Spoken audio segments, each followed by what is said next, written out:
Am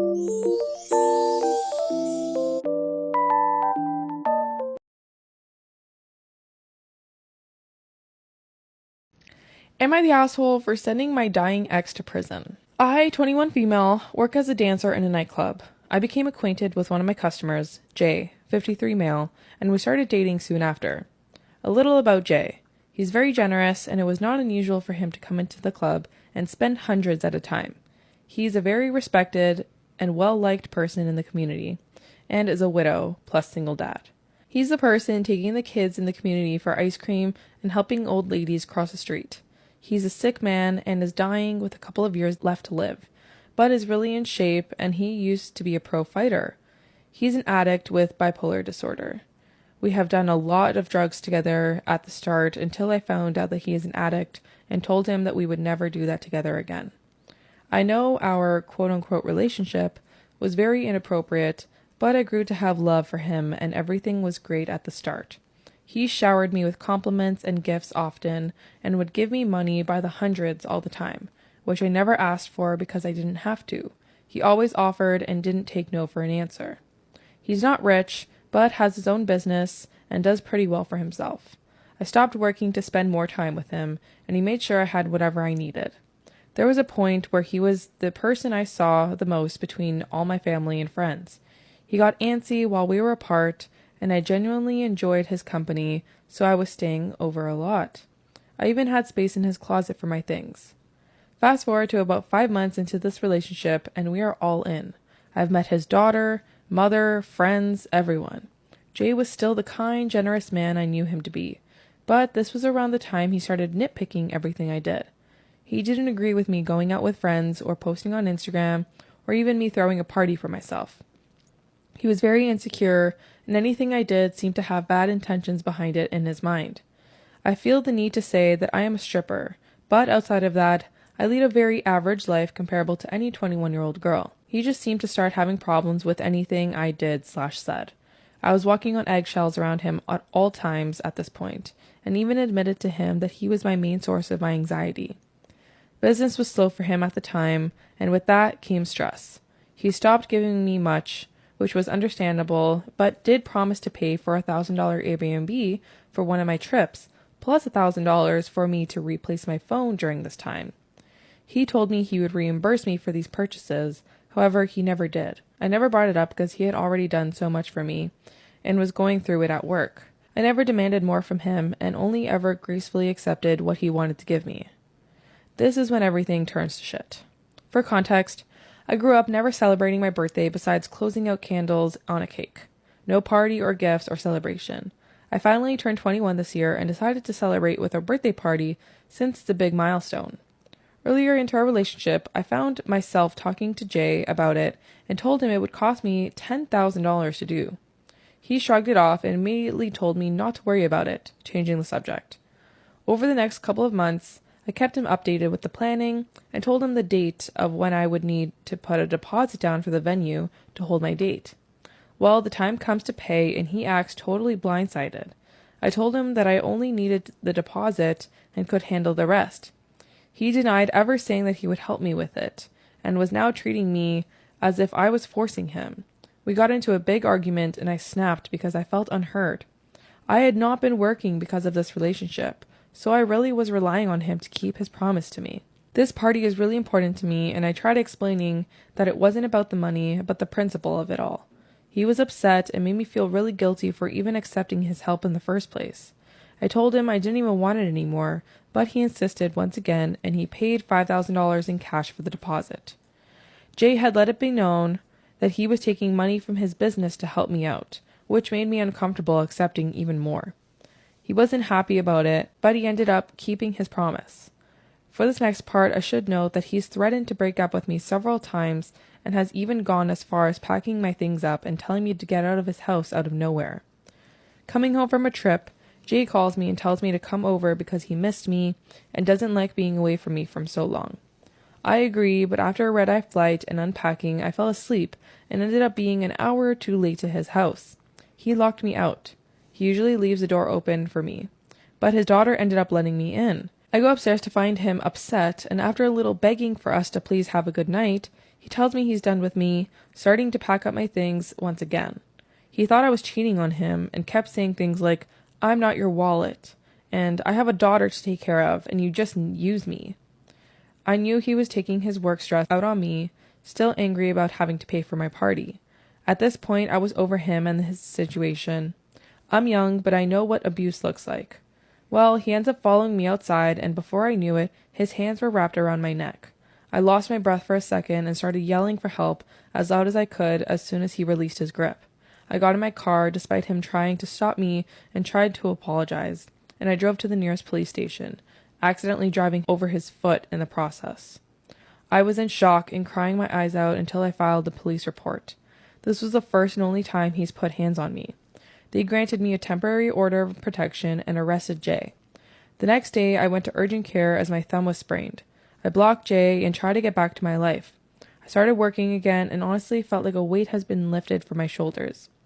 That lasted until he showed up to my job, breaking the restraining order. He paid his way out of jail and had been quote-unquote missing me. He didn't seem to come with ill intentions and had the delusional thought that he could apologize his way out of this one. He had a habit of thinking sorry could fix whatever he did and did not mean after the fact. Jay got me the job at the club I currently work at, and I never told management about the order of protection out of embarrassment. I think it's important to note that as a dancer, it's hard to find a club I feel safe working in, and the one I currently work at is so nice.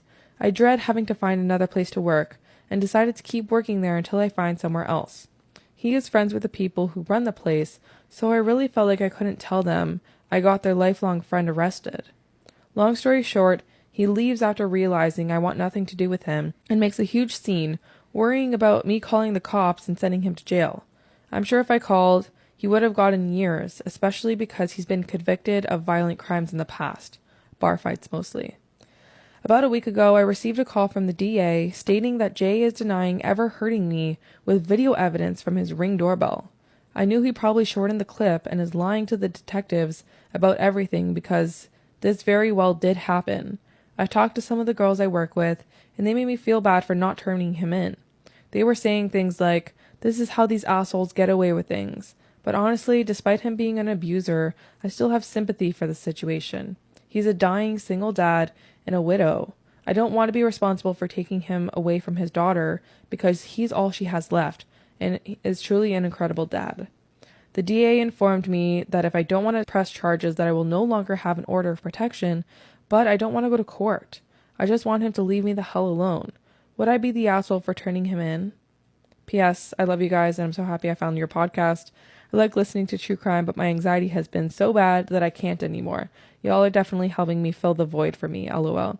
I hope you guys get around to this because I could really use some advice. Oh, man. I, 24 female, have been married to my husband, 28 male, for 4 years now. I am an only child and he is the oldest of 4. When we first started dating and I met his family, they were extremely kind and welcoming. When he proposed to me, his mom was thrilled, or so she said, but his dad was very upset. We had been dating on and off for 3 years at this point, but had only started spending time with each other's families for about 6 months. Him and his dad no longer spoke due to our engagement. While planning our wedding, his mother and I bumped heads a lot since she was to have final say on my dress, guest list, cake, food, and decorations. Hell no. She was also very upset that in her own words, I didn't treat her equal to my mom. She was not helping out financially with the wedding, but had offered to pay for my husband's suit when she found out my mom was paying for my dress. Whenever I disagreed with her choices, she would take it personally and stop talking to me for a few weeks. This became such a huge issue that the day of my wedding, we didn't even talk to each other. Fast forward to now, I have been disrespected, humiliated, and isolated by her, my father-in-law, and sister-in-law countless times at family gatherings or birthdays. Despite my best effort to create a relationship with them, I have been unable to do so for 4 years. My husband has stood up for me many times, but I've reached the point in the relationship where I would rather keep my distance than continue to try and build a relationship with them. My husband is uncomfortable with that and would like me to continue to accompany him to family events and gatherings, but I don't have anything left to give. Do you think I should just give in and continue to interact with my in-laws, or should I stand my ground and cut the negativity out of my life? This is a tough one. The answer is easy as Morgan is shaking her head, and I can read my daughter left and right. There's no secret here. It's up to them to really unite you. You tried. You've given it your all. You've been gracious. You've been everything that you think that you could do to be inviting. I don't think you should continue to put yourself in these situations, but I think at the same time, that's giving them exactly what they want. They get their son without you in the picture. Am I the asshole for walking out of the bridal salon when I found out my friends were making fun of me behind my back? Oh, You walked out? She walked out. That's so sad. Yeah. I have two friends, Gabby and Shelly.